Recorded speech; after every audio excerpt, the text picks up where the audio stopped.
کل کی سوچ کو غلط سمجھ کر انسان آج کی سوچ پر ناز کرتا ہے۔ آنے والے کل میں یہ سوچ بھی غلط ہو سکتی ہے۔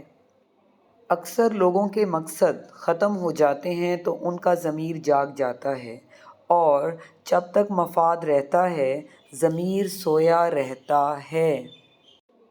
جس طرح رئیس کو محل میں آرام ملتا ہے اور کٹیا میں بے سکون ہوتا ہے، اسی طرح فقیر کو کٹیا میں آرام اور سکون ملتا ہے اور محل میں بے سکونی ہوتی ہے۔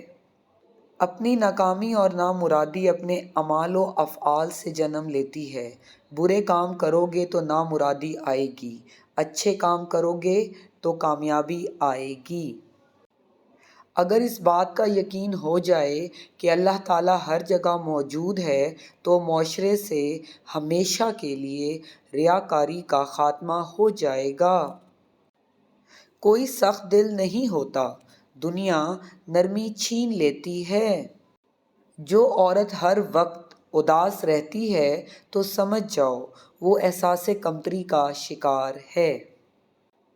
جس کام کے کرنے میں اللہ تعالیٰ نے اپنی رحمت کا وعدہ فرمایا ہے اسے کرنے میں جلدی کرو۔ اللہ تعالیٰ نے ہر چیز کا احاطہ کیا ہوا ہے۔ اللہ تعالیٰ کے دوست اس کے سپاہی ہیں جو ایک دوسرے سے واقف ہیں۔ اللہ تعالیٰ رگِ جان سے بھی زیادہ پاس ہے۔